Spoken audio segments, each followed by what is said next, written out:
이렇게 또 함께하는 자리를 마련하니까 너무 좋습니다. 제가 여기 또 이렇게 선배님도 계신데 이동철 리더님도 계시고 한데 제가 오늘 이 시간 맡아서 여러분들한테 아메이가 어떤 일이고 어떤 삶인지 제가 25년 동안 느끼고 배운 것을 함께 나누도록 하겠습니다. 저는 제가 제 사업 설명 제가 누구한테 스피치 할 때 항상 이거를 여쭤봐요. 다르게 살고 싶지 않으세요? 제가 여쭤보는 거예요. 다르게 살고 싶으시죠? 근데 사실은 다르게 살 쾌가 없잖아요. 뭘로 다르게 살까? 내가 어떻게 해야 내가 이 삶에서 좀 벗어나서 보다 나은 삶이 될 수 있을까? 그런 생각들 하고 사시겠지만 사실상 그 방법이 참 없어요. 없는데 이제 저도 이제 아까 말씀하신 대로 IMF 시작 후에 IMF 직후에 97년도가 IMF였잖아요. 그러면 98년 봄에 아메이를 시작을 했어요. 그래서 그때 굉장히 막막하고 어떻게 해야 될지 모르겠고 뭐 이런 그 어려움을 겪다가 아메이를 시작을 했는데 이번에 또 코로나를 겪으셨죠.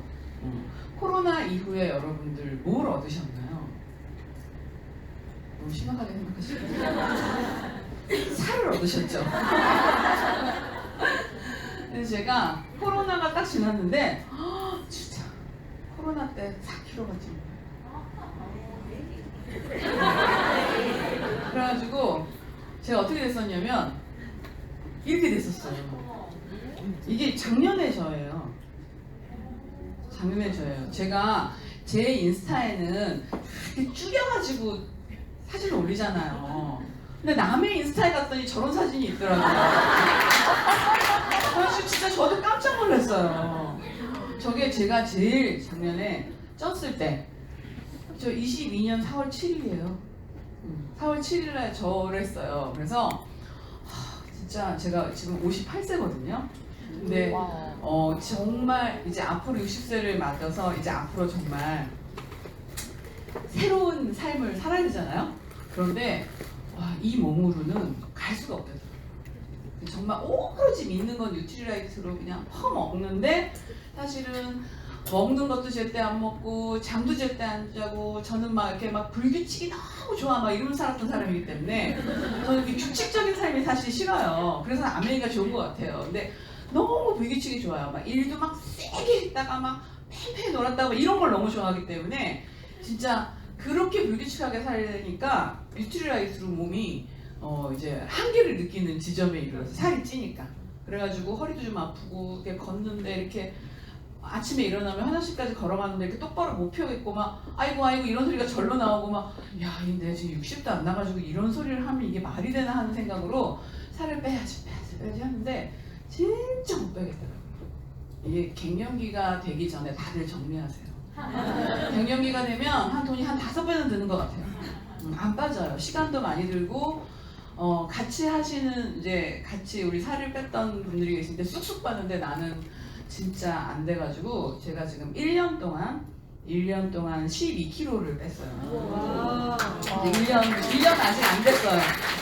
박수 받을 일이에요 이거는 FCA보다 더 힘든 일이에요.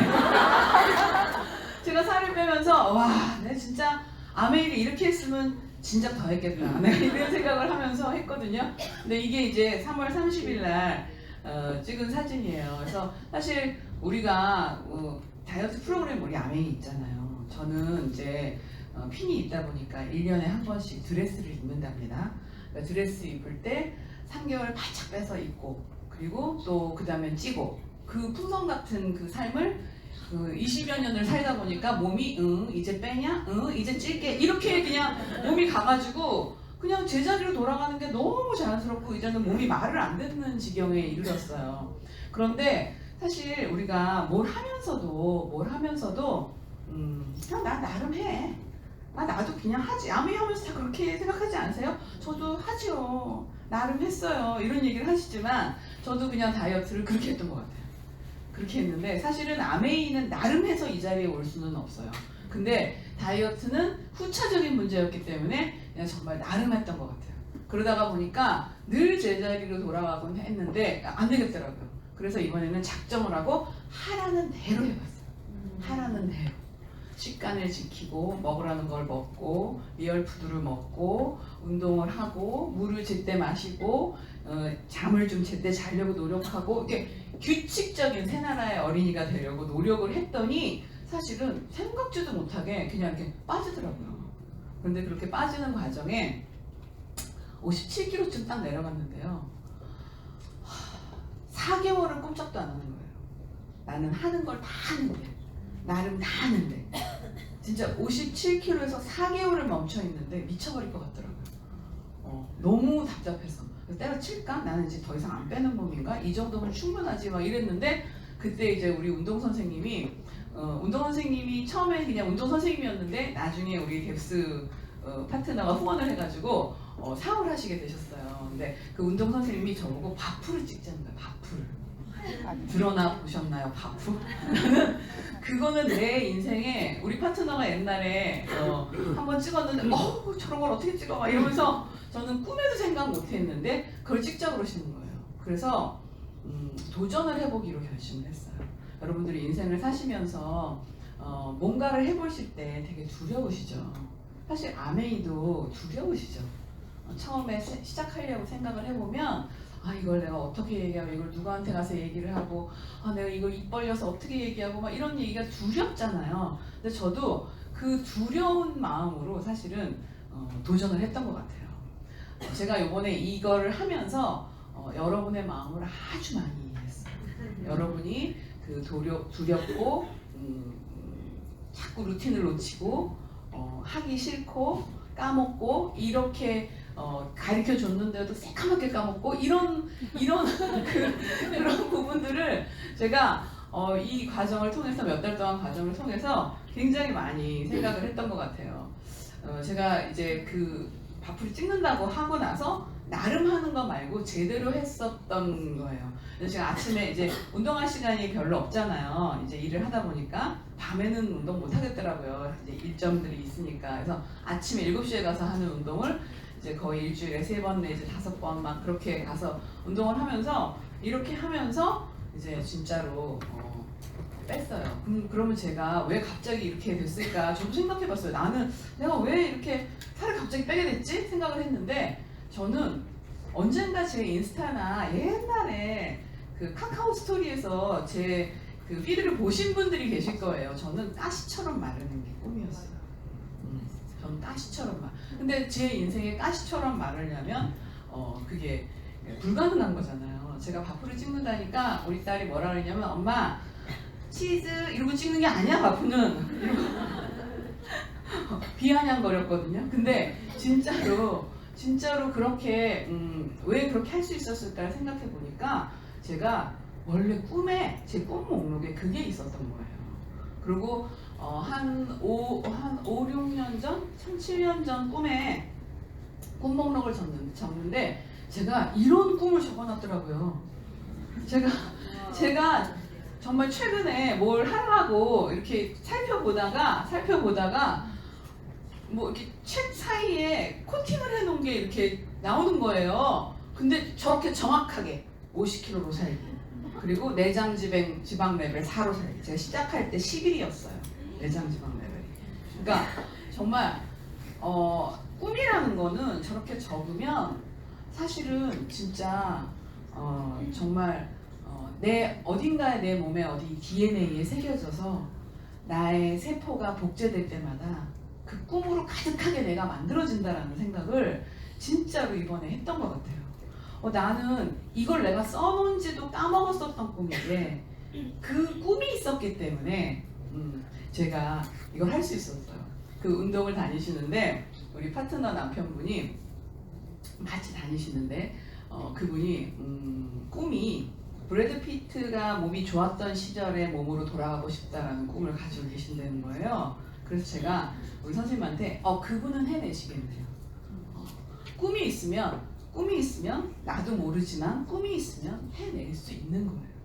그래서 여러분들도 그냥 막연하게 여러분들이 생각하시지 마시고 어디엔가 적어 놓으시든지 기록을 한번 해놔 보시든지 사진으로 붙여 놓으시든지 그걸 한번 해 놓으신다면은 언젠가는 그 꿈이 나중에 살다 보면 열심히 살다 보면 이루어졌네 하는 생각을 다 하실 수 있을 것 같아요.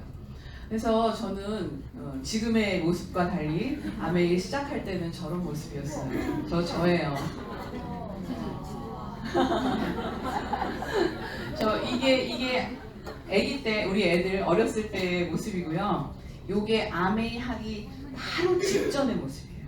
퉁퉁하죠? 이게 어디 놀러 간다고 어디 가가지고 가족끼리 옷을 싹 다 맞춰가지고 사 입었던 이랜드라는 브랜드에서 좌판에서 골라서 사 입었던 그런 모습이고, 관전 포인트를 말씀을 드린다면 우리 아들 옷 소매를 좀 보세요. 줄줄 말아서 몇 년을 입히겠다는 투철한 의지로 저도 저러고 살았어요. 그래서 저는 어떻게 하다 보니까 고등학교 때부터 연애를 한 건 아니었는데 고등학교 친구랑 결혼을 했어요. 고등학교 친구랑 같은 서클 친구였는데 저희 아버지가 너무 무서운 분이셨어요. 그래서 집을 탈출하는 길은 결혼을 하는 것밖에 없다. 그래서 그냥 옆에 있는 놈한테 그냥 결혼하자. 그래가지고 학생 때 우리 남편 무슨 죄인지 학생 때 결혼을 했어요. 26. 저는 그 당시 26이면 이해할 수 있는 나이지만 남자는 이해 못할 나이죠. 26에 결혼을 했어요. 결혼을 해서 28에 하나, 29에 하나, 뭐가 그렇게 급한지 둘을 낳은 거예요. 제가 배가 이만큼 불러가지고 애를 들쳐업고 친정에 가면 엄마가 포대기를 팍 끓으시면서 뭐라 그러셨냐면 돼지 새끼냐? 해마다를 낳게 그런 말을 하실 정도로 제 인생을 너무 안타까워 하셨어요. 그냥 결혼을 해서 딸내미가 결혼을 해서 그냥 다니던 직장 다 내팽개치고 애를 퍼질고 낳고 지는 아침에 세수를 했는지 안 했는지 모르는 얼굴로 몸이 부어가지고 저러고 다니고 돈이 없어서 옷도 제대로 못 사 입고 막 이러는 모습이 얼마나 안타까우셨을까 제가 딸을 키워보니까 알겠어요. 그 당시에는 엄마 왜 이래 뭐 다 입고 살지 이랬는데 지금 우리 딸이 만약에 그런다면 너 미친 거 아니야? 제가 진짜로 그럴 것 같아요. 근데 그러고 살았어요. 그러고 살았는데 이게 뭐냐면 이제 우리 남편이 군의관 갔을 때예요. 그러니까 우리 남편이 이제 의사예요. 근데 보통 의사라 그러면 이제 경제적으로 안정적이라고 생각을 하겠지만 의사가 제대로 된 의사가 되는 데까지는 인턴, 레지던트, 군의관, 펠로우라는 기간을 10년을 거쳐야 되는데 놀랍게 그 기간 동안 매달 벌어온 돈이 130이었어요. 애는 둘이었는데. 그러니까 사람들이 그 말을 잘 안 믿어요. 잘 안 믿는데 진짜 그랬어요. 70만 원으로 시작했죠, 인턴은. 그래서 70만 원을 시작했는데 제가 그렇게 살다가 7년 차가 되던 어떤 시점에 도저히 이건 아닌 거라는 생각이 드는 거예요. 뭐 그 전에도 제가 이건 아닌 것 같아서 계속 뭔가를 일하려고 시도를 하고 노력을 하곤 했지만 도저히 이렇게는 나의 삶이 달라질 것 같지가 않은 거예요. 이렇게 크다가 이렇게 키워서 애 꽁무니 쫓아다니다가 어떻게 하다가 보면은 나이 다 가고 이제 나 갱년기 맞이해서 해롱거리다가 정신 차리면 60이잖아요. 그러니까 여자들이 굉장히 자기 인생이 길 거라고 생각하지만 사실은 길지 않아요. 내 할 도리를 다 해서 애 대학을 다 보내고 조금 한가쯤이면 그 다음에 아파.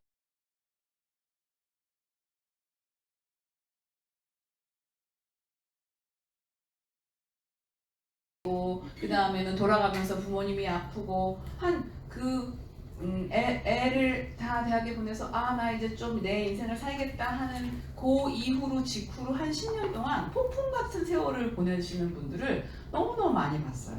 그래서 제가 항상 또 얘기하는 게 무엇이든 도전하려면 갱년기 되기 전에 도전을 하셔라.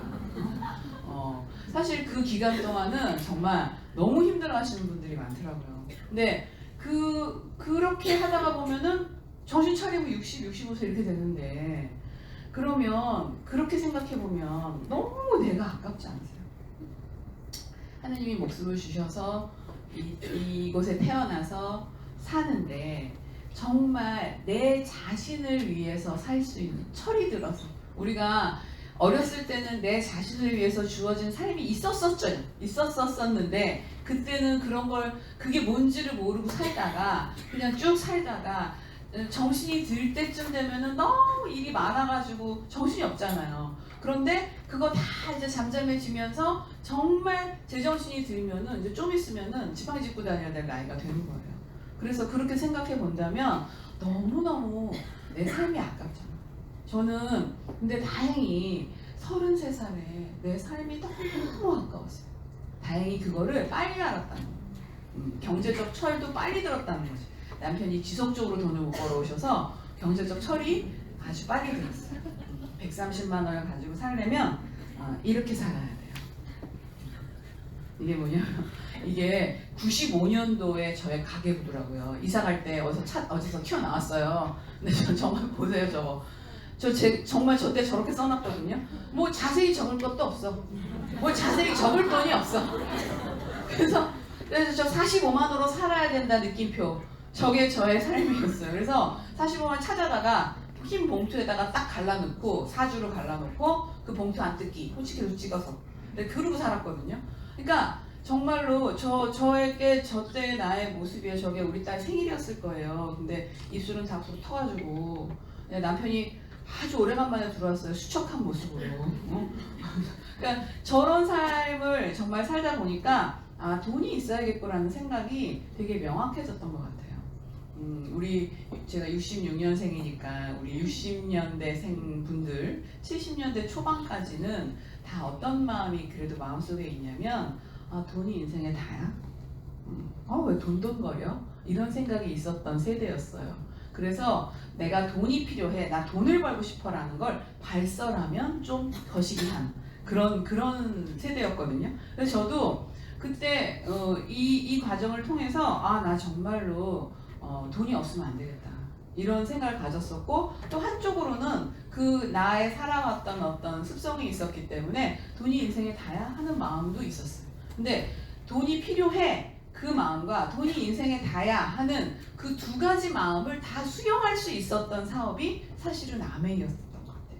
진짜 가치를 추구하고 아까도 말씀하셨듯이 철학이 있는 회사고 그런 어떤 인간이 지켜내고 싶은 어떤 그 좋은 그런 부분을 지켜내면서도 내가 경제적으로 여유 있게 사는 그런 어떤 부분을 해결해낼 수 있는 일이 없더라고요. 사실은 직장을 가면 그렇겠어요. 자영업을 하면 그렇겠어요. 저희 파트너가 옛날에 카페를 되게 크게 했었는데 큰 카페에 자기가 딱 자리를 잡았는데 바로 앞에 있는 카페가 망하더래요. 자기 때문에. 그래서 가슴이 서늘해지면서 나도 역시 저 앞에 새로 들어올 카페 때문에 내 카페가 망할 수도 있겠구나 하면서 아메이를 준비했다는 말을 하거든요. 그러니까 누구 하나 나동벌어져야 나의 삶이 보장되는 그런 자영업이나 사실은 그냥 직장에 다니잖아요. 직장에 다니면 그냥 월급을 받죠. 근데 진짜 무서운 말이 있더라고요. 월급은 꿈을 망각하게 해주는 마약과 같아요. 그냥 그거 몇 푼 받는다고 내 꿈을 다 내려놓는 거죠. 사실 그렇잖아요. 우리가 그냥 붙여주는 대학에 들어가서 열심히 노력해가지고 또 붙여주는 회사에 들어가서 배정받는 부서에 가서 그 일을 몇 년 하다 보면 나는 나름 그 일의 전문가가 됐고 그 일이 익숙해지고 쉬워지면 거기서 그냥 그만 나가라고 할 때까지 그냥 계속 있는 거 그런 삶을 살잖아요. 근데 사실 요즘 막 KBS에서 막 나왔던 얘기 있잖아요. 그저께 860만이 이제 은퇴 세대라고 60년대생. 그러니까 저희가 지금 은퇴 세대인 거예요. 이제 그 60년대생이 은퇴하기 시작하면 이제 쏟아져 나오기 시작하면 진짜 준비 안 된 여러 가지 그 모든 일들이 다 일어날 수도 있다라는 그런 어떤 프로그램이었는데 그걸 이렇게 보면서 저도 와 정말로 진짜로 돈이 필요 없나? 진짜로 우리 남편이 벌어오는 수입이 안전한가? 그리고 그걸로 끝까지 살 수 있을까?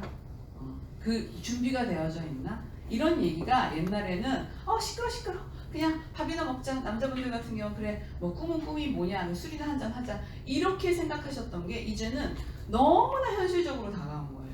모든 사람들이 다 100세까지 살 거를 예측하고 있어요. 지금 초등학교 1학년은 평균 수명이 135세라고 나와 있어요. 그 사실은 142세인가인데 그냥 낮춰서 135세라고 그러더라고요.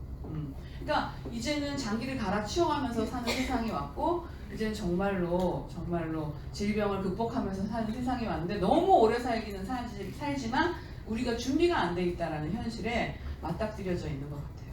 그래서 정말로 여러분들이 뭔가를 찾고 하긴 해야 되는데, 그러면 어떤 걸 해야 될지 여러분들 생각을 해보셨을 텐데, 저한테 아메이는 이런 제품으로 다가왔어요. 저 GNH 로션 아시는 분들 계시죠?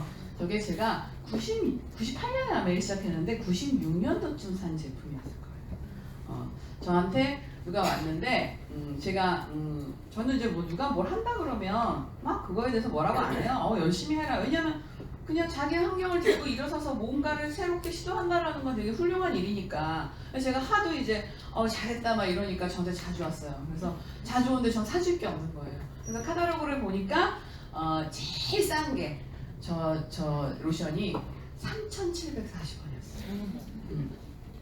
27년 전이죠. 3,740원이었어요. 저걸 하나 사둔 거예요. 근데 저 왜 샀냐면 저 발뒤꿈치에 바르라고 저한테 권해줬거든요. 근데 제가 우리 딸이 이렇게 얼굴이 겨울이면 빨갛게 터요. 촌년병 아시죠? 공효진이 미스 홍당무에 나왔던 그렇게 빨갛게 되는. 좀 뭘 발랐는데 하나도 차도가 없는 거예요. 근데 세상에 저거를 바르려는 거예요. 그래서 아메이 것들은 왜 이렇게 그냥 정말 내 발뒤꿈치 바르라는 걸 애를 바르라고 막 이러면서 막 욕을 하다가 그래 한 번이야 얼굴이나 발이나 다 피는데 하고 그냥 발라봤는데요. 딱 2번 발랐는데 그게 없어요. 너무 놀랐어요. 이게 도대체 무슨 성분이 들어있길래 궁금해지기 시작한 거예요. 이게 스테로이드인가? 그건 아니랬는데 이게 뭐지? 뭔데 이렇게 금방 좋아지지? 그러면서 저거 이제 설명을 좀 듣고 나서는 제가 지금의 너리씨의 전신쯤 될 거예요. 그 듣고 나서는 제가 정말, 근데 제가 돈이 없었잖아요. 그래서 머리부터 발끝까지 저걸 바르고 살았어요. 그래서 근데 진짜 많이 발라도요, 처벅처벅 발라도 안 달아져요. 그래서 저한테는 아메이가 어떻게 생각이 들었냐면, 와, 이 제품 진짜 싸다, 좋다, 이런 느낌이 든 거예요. 근데 사실 저는 이 제품도 이 제품이지만 저 세모노메가3를 먹게 되면서부터 사업을 결심하게 된 거예요. 저는 혈액순환이 안 되는 모든 잡증상을 다 가지고 있어요. 정말 싹 다. 진짜 심각하게. 그런데 이걸 먹고 3통 먹고 다 난 거예요. 그래서 진짜 이 눈물 없이는 들을 수 없는 3박 4일도 할 수 있는 세모노메가 스토리는 제 시간 관계상 제 음원을 활용하시고 정말 저는 이 2가지 제품을 쓰면서 아메이가 좋고 나한테 너무 맞는 제품이라는 생각을 해요. 사실은 누군가 권하죠. 그러면 나한테 판다고 생각하죠. 그런데 내가 이 제품이 좋아서 쓰게 된 다음부터는 그 스폰서한테 묻지 않고 스폰서한테 시켜달라고 안 하고 내 번호로 산 거예요. 여기에 아메이의 비밀이 들어가 있어요. 처음에 권할 때는 내가 권하는 거예요. 아메이 모르잖아요. 얼마나 좋은지 모르니까 내가 권하는데 그게 내가 좋아지면 내 스스로 찾게 되는 거예요. 여러분 이마트나 쿠팡이 여러분들한테 영업하세요? 영업해요? 영업장에서 생필품 사서 쓰세요? 아니죠. 그냥 뭐 쓰다 보니까 그냥 익숙하고 편리하니까 그냥 뭐 쓰는 거잖아요. 아메이도 익숙하고 편리하게 될 때까지 누군가 스폰서라는 사람이 아메이 제품 정보를 전달하고 쓰는 방법을 가르쳐주고 좋은 걸 가르쳐주는 거예요. 그렇게 되면 그 다음에는 내가 스스로 쓰는 거예요. 스폰서 나 오늘 고추장이랑 생리대랑 보조식품 하나 샀어 하고 매번 신고하지 않잖아요. 그냥 사잖아요. 그렇게 스스로 쓰게 된다면 이 유통이 일어나게 되는 거예요. 자발적으로. 근데 이걸 보면서 내가 말도 안 했는데 누군가 세모노메가를 전달해서 주문을 받아오는 일이 벌어졌거든요. 그 일을 겪으면서 생각해보니까 이게 내가 생각하는 것만큼 부담스러운 일이 아닐 수 수도 있겠다는 생각이 드는 거예요. 힌트가 생긴 거예요, 머리에. 아, 이게 내가 막 그렇게 누군가한테 가서 팔아야 되는 일이 아닐 수도 있겠다. 자발적으로 쓰는 일이 될 수도 있겠다. 그러면 내가 쓰는 데까지만 노력을 하면 그 다음은 진행이 되는 거죠. 그 생각을 하면서 이거 아메이 할 수도 있는 일이라는 그런 생각을 하게 해준 두 제품이에요. 이 제품이 저한테. 근데 그때 이런 카탈로그를 들고 와서 저한테 사업을 하자 그랬어요. 이게 제가 받은 첫 카탈로그예요. 여기 보면 이렇게 막 초록색 볼펜으로 막 썼잖아요. 이 제품 설명이 없어서, 그리고 가격도 제대로 안 나와 있었어요. 회원가, 소비자가 그때는 이렇게 나뉘어서 쓰여져 있었거든요. 내가 살 수 있는 가격이 안 나와 있어서 진짜 불편했어요. 그래가지고 이걸 보고, 보이지도 않는 제품을 보고 이걸로 사업을 할 수 있다고요. 저는 이상하게 제품을 쓰자고 찾아온 사람이 별로 없고 전부 죄다 사업을 하자고 찾아온 사람들이 많았어요. 그래가지고 이제 퇴치법을 아는 거지. 아메이 퇴치법. 아메이 퇴치법. 부정하지 않는다. 순순히 가입해준다. 그리고 누군가에게 나는 가입되어 있다고 얘기한다. 그리고 이제 더 이상의 아메이는 저한테 안 와요. 그러면 이제 쓰는 건 제가 좋다 그랬으니까 그냥 쓰든지 말든지 조용히 있으면 되는 거예요. 안 좋다 그러면 자꾸 더 얘기해요. 그래서 제가 이제 많은 아메이를 겪으면서 이제 그걸 이제 알게 됐고, 제품은 좋으니까 스폰서가 제품은 좋으니까 내가 쓰고는 싶은데 자꾸 오겠다 그러는 거야, 집에. 그래서 그러면 제품은 시켜요. 나 집에 없으니까 경비실에 맡기고 가. 그리고 돈 갖다 놨어. 그러니까 찾아가. 그리고 난 집에 있어. 그런 세월을 되게 오래 보냈어요. 그래서 저는 아메이를 안 할 줄 알았어요. 그런데 진짜로 아메이를 하게 된 이유가 어떻게 하다가 이런 자리에 간 거예요. 그러니까 이런 사업 설명 자리에 가서 뭔가를 듣는 게 너무너무 중요한 거예요. 이런 자리에 갔는데 설명을 듣는데 뭐지? 나만 몰랐나? 이런 생각이 드는 거예요. 다른 사람들 다 이걸 아는 내용이었단 말이야? 이런 생각이 드는 거예요. 뭔가를 하고 싶었는데 뭘 해야 될지 모르는 상황에서 아메이 설명을 하는데 귀가 번쩍뜨였던 게 뭐냐면, 이대로 살면 안 될 것 같다라는 생각, 그런 말들이 귀에 번쩍 뜨이면서 어차피 쓰는 생필품 마트 끊고 아메이에서 쓰고, 그게 좋아서 누군가한테 부정광고하고, 이렇게 내가 쓰고 부정광고하는 이런 행위들이 사업이 될 수 있다고 누군가한테 얘기해서 그 사람을 성공시키는 일이 아메이라는 거예요. 내가 물건 쓰고 부정광고하고 누군가 성공시키는 일, 그 세 가지가 아메이라는 거예요. 그런데 사실은 이 되게 심플한 일이죠. 그런데 많은 분들은요, 이 생필품 소비와 소비자 만들기까지가 아메인 줄 알아요. 몇 가지가 아메인 줄 알아서 내가 쓰고 팔고 이게 아메인 줄 아는 거예요. 근데 실질적으로 돈의 흐름은 이 파트너 후원에 가 있는 거예요. 누군가 보다 나은 삶을 살도록 도와서 그 사람을 성공시키는 일, 그 일의 수익 구조가 더 배정이 돼 있는 거예요. 여러분들 아메이를 내가 한다 그러면 나 못 팔어 이런 얘기 많이 들으시죠. 근데 아메이가 진짜 파는 일일까요? 만약에 파는 일이라면 뭘 많이 하는 사람한테 돈을 많이 줘야 될까요? 저는 뭘 해야 돈을 많이 번다면 저는 뭘 했어야 됐을까요? 많이 팔아야 돼요. 그쵸? 제가 누구를 만나면 아이고 어떻게 많이 팔았길래 그 자리까지 가셨어요 하는 분들 계세요. 근데 진짜로 세일즈는 많이 판 사람한테 돈을 주죠. 근데 아메이는 누군가를 성공시킨 사람한테 돈을 많이 줘요. 이게 아메이에서 우리한테 주겠다고 하는 수익 보너스의 종류예요. 돈의 종류예요. 이렇게 많이 줘요.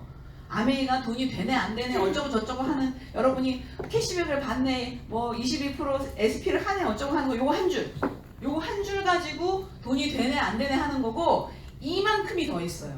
근데 이만큼을 뭐 해야 주냐면 아까 제일 세 번째로 본 누군가를 성공시키는 일, 그 일을 해야 이만큼의 돈을 주는 거예요. 이 돈은 그 일을 했을 때 배정이 돼요. 그 일에 배정이 되어 있는 거예요. 그렇다면 돈 주는 그 성격이 그 일의 성격이잖아요. 세일즈는 팔아야 돈을 많이 받는데 아메이는 누군가 성공시켜야 돈을 많이 받는다는 거예요. 그럼 아메이가 단순한 세일즈예요. 내가 그 사람한테 아까 제가 말씀드렸던 것처럼 물건을 전달해서 그 사람이 그 물건을 좋아하고 익숙하게 자기가 실제로 스스로 쓰게 되는 그 과정까지의 기간을 남들이 보잖아요. 내가 이분한테 제품을 주고 이분이 나한테 돈을 주는 걸 남들이 보잖아요. 그러니까 남들이 세일즈라고 하는 거지 실제로는 이런 부분이 있다라는 거예요. 그리고 이 잡지는 뭐 보신 분들이 많으시겠지만 아마그램이라고 아메에서 나온 잡지예요. 나름 성공하신 분들을 저렇게 페이지를 할애해서 사진을 주죠. 그런데 저기에 돌아가신 분이 성공을 한 거예요. 돌아가신 분이 승진한 거예요. 그러니까 내 남편이 말하자면 갔어. 근데 몇 달 후에 승진했다고 사진이 떴어. 그럼 그 뭐예요? 죽은 사람이 판 것도 아니고 귀신이 판 것도 아니고 이분이 돌아가시기 전에 만들어 놓은 네트워크의 소비자들이 이분이 돌아가시는 거랑 상관없이 머리 감고 이빨 닦고 세수하는데 이분한테 제품을 사는 게 아니라 이분이 연결해준 아메이한테 돈을 붙이고 아메이가 우리한테 제품을 주는 거죠. 그러니까 이분이 없어도 구매가 이루어지는 거죠.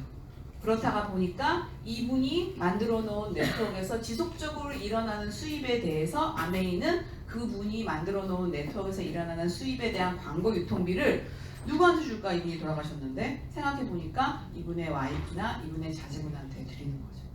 그러니까 안 줘도 그만인데 돌아가셔서도 의리를 지키는 거예요. 아메이는 돌아가셨어도 그분이 해놓은 일에 대한 의리를 지켜서 주는 거예요. 그래서 그런 얘기들이 알면 알수록 내가 알던 아메이가 아닌데 이거 너무 희한하고 괜찮은데 저는 아까 소개받은 대로 제 음원이 제가 지은 제목은 아니에요. 제 음원을 듣고 그 테이블 그 음원을 이제 유통하시는 분들이 상속이라는 제목을 지어놓은 거예요. 제가 저는 이제 원래 자기 음원 자기가 안 들어요. 그래가지고 제가 그때 부산에 가서 그랬죠. 광주던데요. 네, 어쨌든 이러한 이게 파는 게 아니라고 우리가 얘기할 수 있는 게 이러한 이유죠. 그러면 그 준다는 돈은 도대체 어디서 나오는 거냐는 거예요. 주겠다는 돈은 사실은 돈을 주겠다 그러는데 내가 내 친구한테 비싸게 팔아먹고 그 돈 내가 움켜쥐고 있다가 우리끼리 나눠가지고 좋다 그러면 그거 안 되잖아요. 내가 그럴 순 없잖아요. 그런데 아메이는 이 광고 유통비를 우리한테 주는 거예요. 희한한 회사죠. 원래 광고 유통비는 뭐 삼성에서 제일객 만들고 이마트 신세계 만들고 이마트 에브리뱅이 만들고 트레이드 만들고 노브랜드 만들고 햄버거집까지 만들어서 몽창 다 자기네가 다 독식하는 게 대기업이고 그런 구조 속에 우리는 살아왔어요.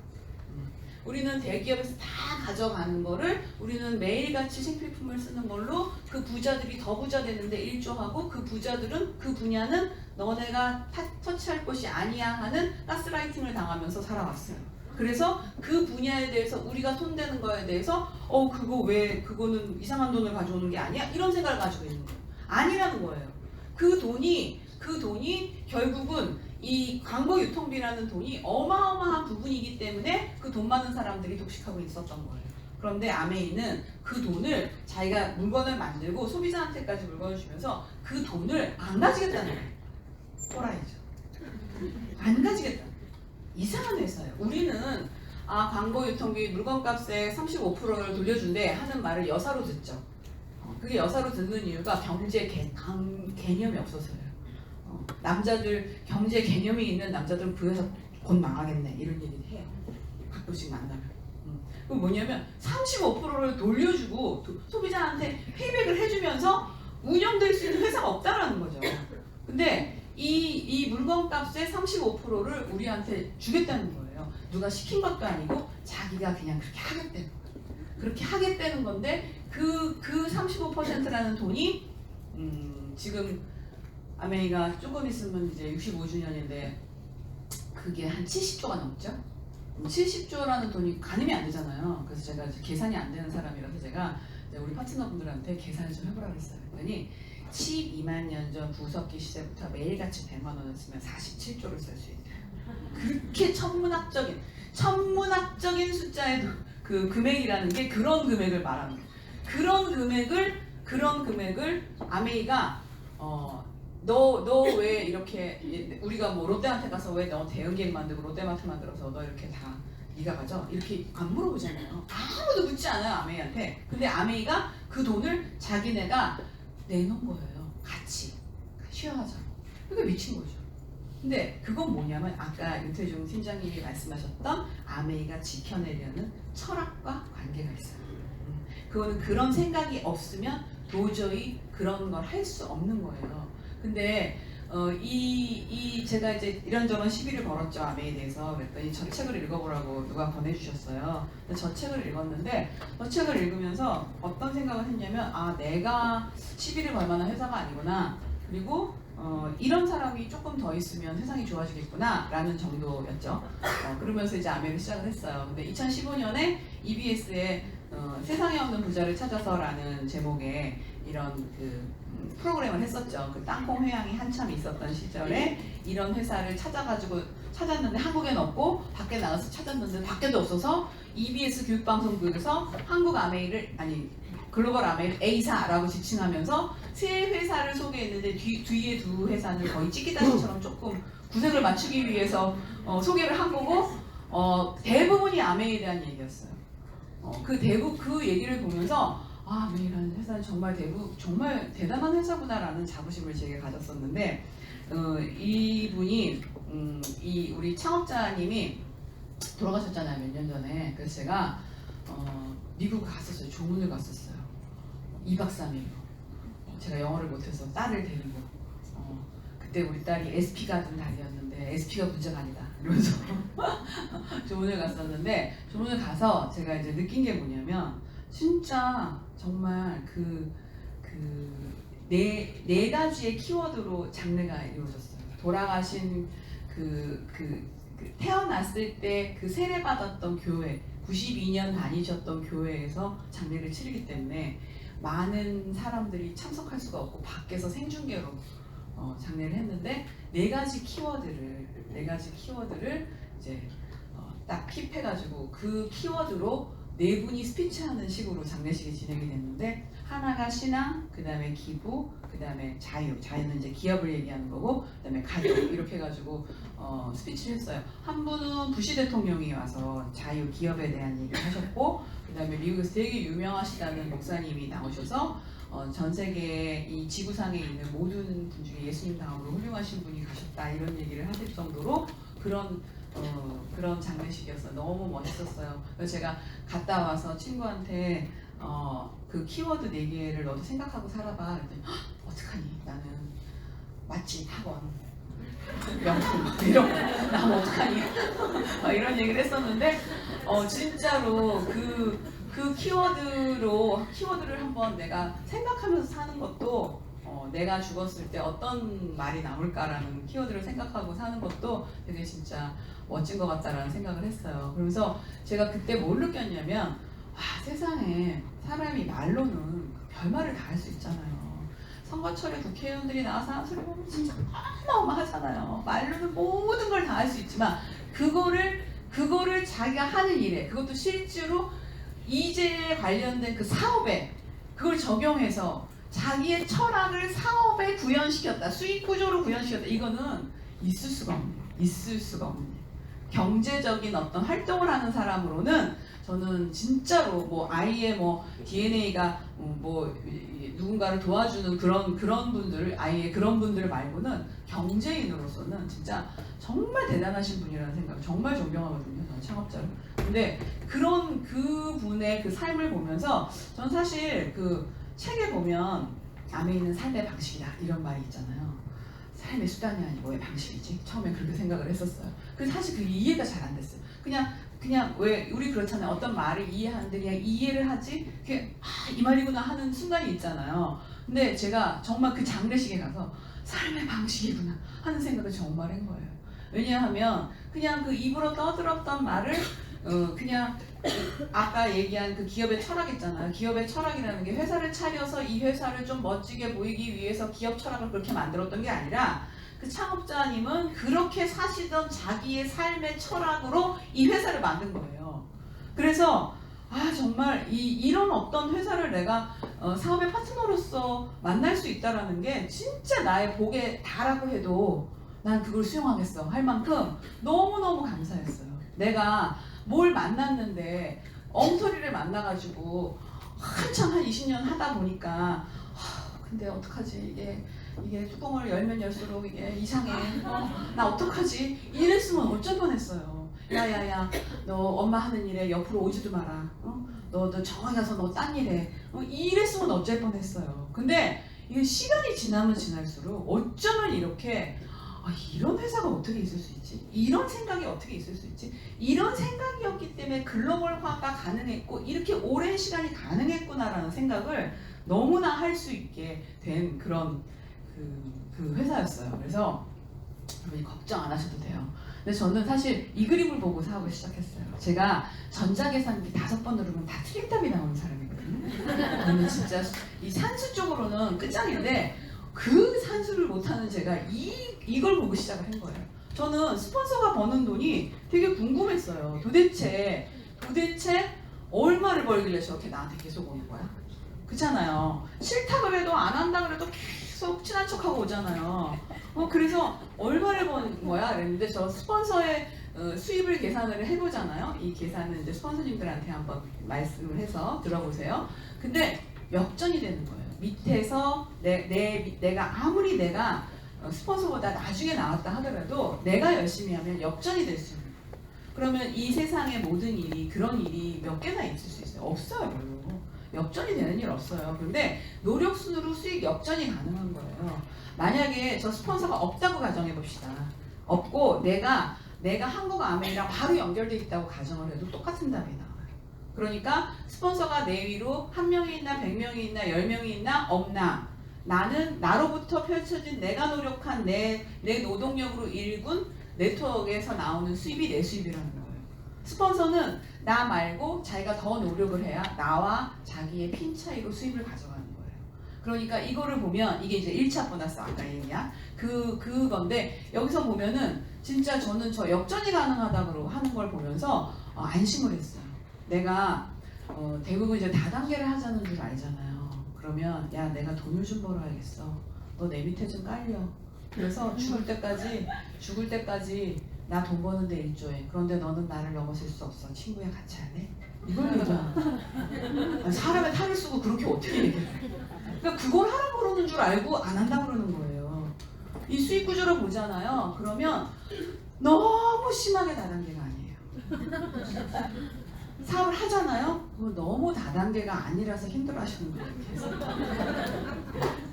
정말로 어떻게 좀 꽁으로 먹고 싶은데 어떻게 보니 그렇게 공짜가 하나도 없어? 진짜 수익 구조가요 정말 정교하기 짝이 없어요. 일 안 하는 사람들은 가시 발라내듯이 발라내게 돼 있어요. 일 한 사람은 다 찾아가서 끝까지 찾아가서 돈을 줘요. 그게 책으로 나와 있어요. 어떤 회사가 돈 주겠다는 거를 책자로 나눠서 만들어서 배포를 해요. 삼성이 그래요. LG가 그래요. 근데 아메이는 이만큼 주겠다는 거예요. 아메이는 나를 평가하는 기준이 아주 공정하단 말이에요. 이 비비지 않아도 돼요. 나를 평가하는 기준 PB예요. 조금 애석하죠? 처음 오신 분들은 무슨 얘기인지 못 알아들으실 텐데 어쨌든 아주 공정하단 말이에요. 그래서 어쨌든 저 보너스를 보고 저 체계를 보고 제가 이게 아메이가 진짜로 공정한 일이구나. 그러니까 누구한테 얘기해도 되겠구나라는 생각을 했어요. 그래서 내가 얘기를 하기 시작했고 모든 사람이 다 오해를 했고 그 오해를 풀고 이게 아니라고 얘기했고 이러면서 이 아메이가 얼마나 좋고 이 제품이 얼마나 좋고 우리 함께하는 사람들이 얼마나 좋은지 그걸 보여주게 되면서 사업이 이제 늘어나게 됐죠. 그래서 제가 이제 뭐 SP도 되고 PT도 되고 어쩌고 저쩌고 하면서 이렇게 이제 핀 성취를 FCA까지 이제 하게 됐던 것 같아요. FCA까지 하게 됐는데 그러면 이 FCA까지 성취를 하면서 저는 무엇을 어느 순간부터 무엇을 지표로 삼았나 생각을 해보니까 사실 이걸 배웠던 과정이었던 것 같아요. 창업자님이 이렇게 하면 세상도 잘 살 수 있고 사업도 잘 된다. 사실 이렇게 키우면 애도 잘 키우는 거 아니에요? 자기 일을 자기가 하게 하고 책임감 있고 정직과 신뢰를 가지고 사람들하고 잘 지내고 한 사람 한 사람 존중해주고 성취를 이루는 아이 끝장이잖아요. 그래서 이거를 하나하나 배웠던 것 같아요. 제가 내 사업이라는 내 사업이라는 걸 했고, 사실 그 내 사업이라는 걸 한다라는 거 안에는 정말 자유를 발휘한 거죠. 그리고 내가 이걸 책임을 지려고 노력을 했고, 그 다음에 정직하고 신뢰 있는 모습으로 내가 일을 할 수 있도록 노력을 했고, 누군가하고 함께하는 그걸 배워갔고, 사실 그건 배워가야 되는 거잖아요. 그리고 한 분 한 분 존중하고 그분이 가지고 태어난 잠재력을 믿어주고, 그리고 성취를 해내고, 집중해서 성취를 해내고, 이 과정이 참 행복했던 것 같아요. 하버드대 덴탈 샤르라는 그 교수가 행복이란 무엇인가라는 책을 썼는데, 그 행복하려면 사람들이 뭐 여행을 가서 우리가 뭐 돈을 많이 쓰고 막 이러고 행복하다, 이것도 행복할 수 있겠죠. 그렇지만 사실 진짜 인간의 행복을 느끼는 건 관계 맺기, 베풀기, 극복하기가 있어요. 극복하기, 그리고 그 몰입하기, 이런 거에서 사람들이 행복을 느낀다는 거예요. 그러니까 정말 인간이 진짜 이 과정을 통해서 아메이라는 것이 돈을 버는 과정이기도 하지만 어떻게 살아야 될지 배워나가는, 사실은 처음 듣는 분들 뭐래 퐁퐁 팔면서 이런 생각을 하시겠지만 그걸 배워나가는 그 과정에서의 행복을 느끼기 때문에 사실 여기서 이렇게 오랜 시간 동안 이루고 있는 거예요. 저는 이제 핀이 높지만 필드에서 많이 돌아다니면서 사업을 하는 스타일이에요. 근데 제가 저한테 그런 질문을 많이 하세요. 왜 아직도 그러고 다니시냐? 돈이 부족한 거냐? 근데 그게 아니라 전 진짜로 어떤 생각이 있냐면, 너무 감사하잖아요. 내가 뭐가인데 이런 일을 알아먹어서 이런 일이 나한테 와서 이 기회가 주어져서 내가 아메이 덕으로 이만큼 사는데 이거를 나눠야 될 거 아니에요. 나만 알고 나만 잘 살면 너무 얌체 같잖아요. 이거 가르쳐줘야 될 거 아니에요. 모르는 분들이 계시죠. 그렇지만 그 모르는 분들한테 가르쳐주는 게 우리의 소명이잖아요. 그래서 정말로 한 분이라도 이걸 알아서, 오늘도 그래요. 오늘도 이 시간을 통해서 여러분들이 뭔가 이 아메에 대한 정말 그 깊은 뜻을 알아서 내가 진짜로 그날 들었던 걸로 내가 이 사업을 알아보게 됐어 라고 생각해 주시면 진짜 좋을 것 같다는 생각을 했어요. 시간 관계상 지나가고, 저한테 이제 또 여러 가지 꿈이 있었는데 저희 딸하고 사업하는 꿈이었어요. 근데 그 꿈이 이루어졌어요. 저는 꼭 권해드려요. 2세 사업이라고 하거든요. 딸하고 같이 하는 사업을, 그러니까 애들이랑 같이 하는 사업을 2세 사업을 꼭 해보세요. 먹고 사는 문제가 해결된 다음에 아메이라는 것이 얼마나 멋있는 일인지 저는 우리 딸의 사업을 통해서 맨날 느껴요. 야, 너는 내가 이만큼 해놔서 너가 그렇게 착한 마음을 마음껏 펼칠 수 있구나. 그런 생각을 정말 많이 하거든요. 그래서 아메가 발전되려면 세대를 이어서 그런 일들이 벌어져야 점점 더 성숙하고 내면이 실해지는, 그 철학을 구현할 수 있는, 진심으로 구현할 수 있는 그런 사업이 될 것 같다라는 생각을 저도 예전엔 못했는데, 내 아메이 인생 저 어디쯤 뒤엔가 아메이가 숨겨놓은 보물 같은 그런 일이 2세 사업인 것 같아요. 여러분도 꼭 정말 자식하고 아메이를 하는 걸 한번 꿈꿔보세요.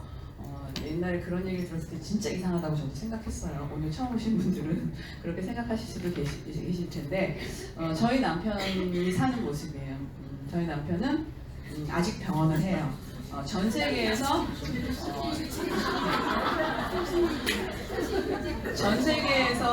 FCA 중에서 투잡하는 사람은 우리 남편밖에 없을 거예요. 근데 워낙에 자기가 하는 의사를 좋아해요. 근데 이건 이제 취미죠. 수입이 많은 쪽이 본업이죠. 그래서 아침에 가시는데 돌아오세요. 유치원생이에요. 그리고 이제 갔다 와서 이제 아메이 하고 뭐 자기 운동도 하고 이제 이러는데, 이제 이런 삶을 살고 있고, 이게 저희가 이제 여행 갔을 때 저 앞에 2개가 저희 방이에요. 로비가 아니랍니다. 이런 삶을 살게 됐어요. 그러니까 꿈도 못 꿨던 일이죠. 아까 앞에 사진 보셨잖아요. 들쳐업고 있는 사진.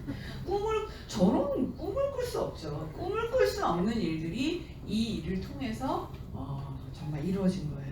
여러분들 무슨 일을 하려고 하실 때 지도를 다 그린 채로 출발하시려고 하시는 분들이 있죠.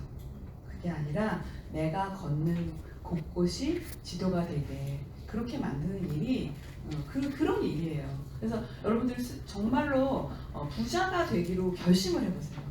부자가 되기로 결심도 안 했는데 부자가 될 일은 만무해요. 그래서 저는 사실은 이런 결심은 안 했었거든요. 근데 이런 일이 벌어지더라고요. 그리고 이 롤스로이스가 저희를 데리러 나왔어요. 제가 얼마나 그런 사람이냐면 저 이 차가 뭔 차인지 몰랐어요. 뭔 차인지 모르고 우리 파트너가 사장님 롤스로이스가 나왔던데요? 이렇게 열린 차가 롤스로이스예요? 제가 그랬거든요. 우리 파트너한테 롤스로이스는 이렇게 열리더라고요. 한 짝씩 열리는 게 아니라. 근데 어쨌든 이런 삶을 살게 됐고 이거 이제 포르투갈 갔을 때 이런 여행을 이건 지중해 크루즈 우리는 크루즈에 가서도 그냥 안 놀아요. 수영장 바닥에다가 저렇게 파운더스 카운슬이라고 새기고 놀아요.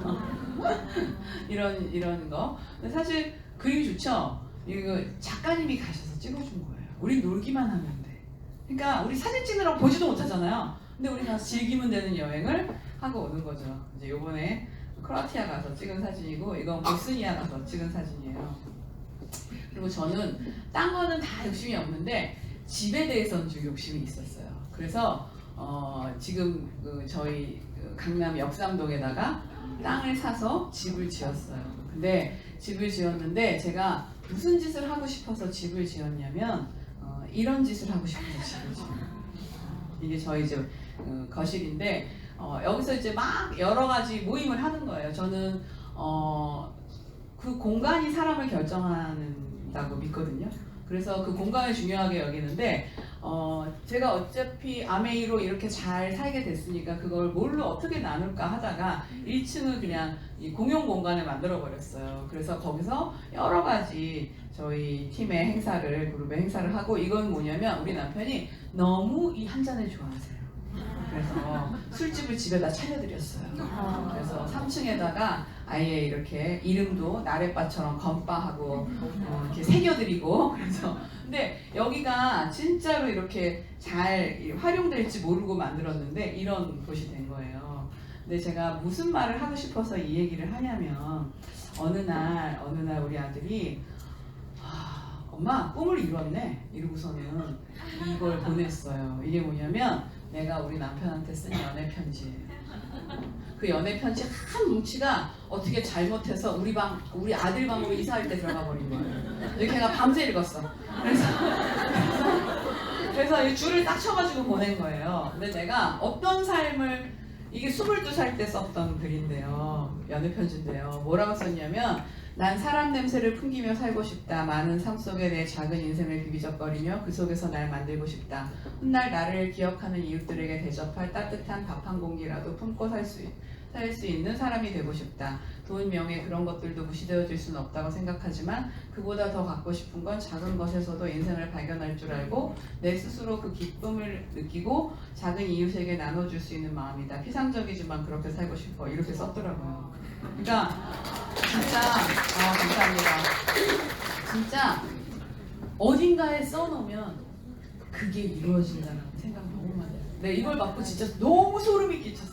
나는 진짜 내가 이걸 썼는지도 모르고 상상도 못했어요. 내가 이런 생각을 젊어서 가지고 있었다는 걸.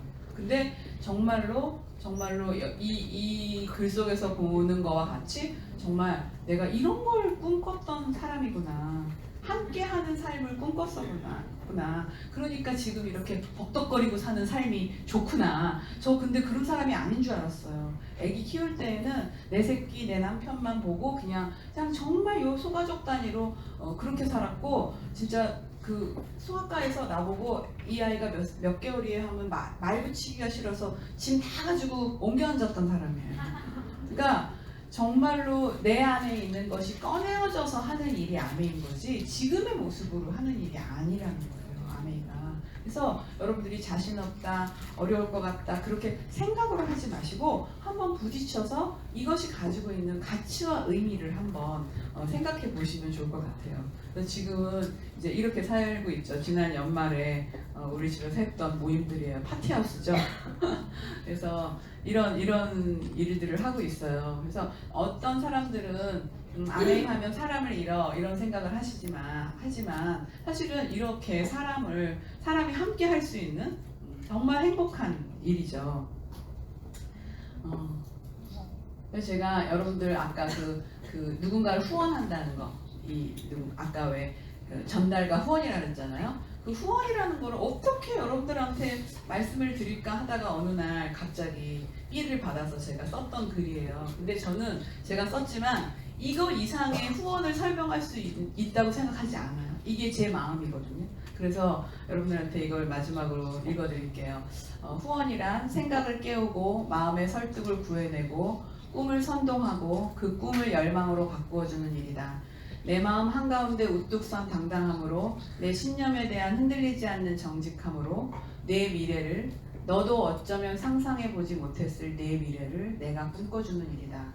내가 말을 쏟아붓는 게 아니라 내게 너의 말문을 열게 하는 거고 사랑의 고백을 기어코 드러내는 일이 아니라 맑은 날도 흐린 날도 내 사랑과 상관없는 뭉근한 내 마음으로 내 곁을 지켜주는 일이다. 그걸 이상하게 여기는 내게 이런 세상도 있다는 걸 가르쳐주는 일이 그래서 너도 누군가에게는 그 인생의 벅찬 의미가 되어줄 수 있음을 보여주는 일이 후원이다. 그러니까 이런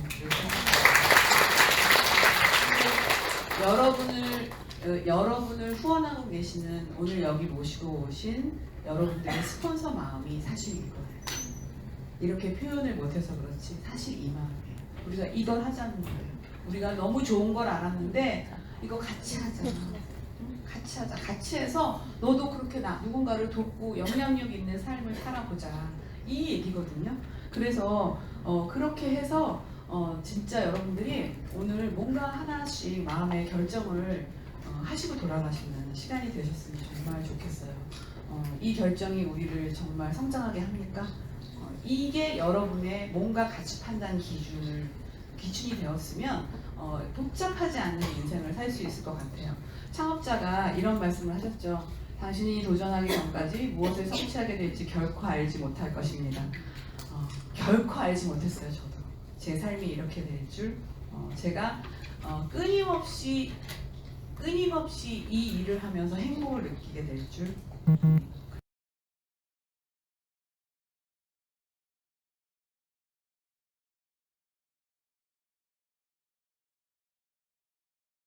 울려 퍼지는 그런 시간이 올 거라는 생각을 하면서 오늘 시간 마치겠습니다. 감사합니다.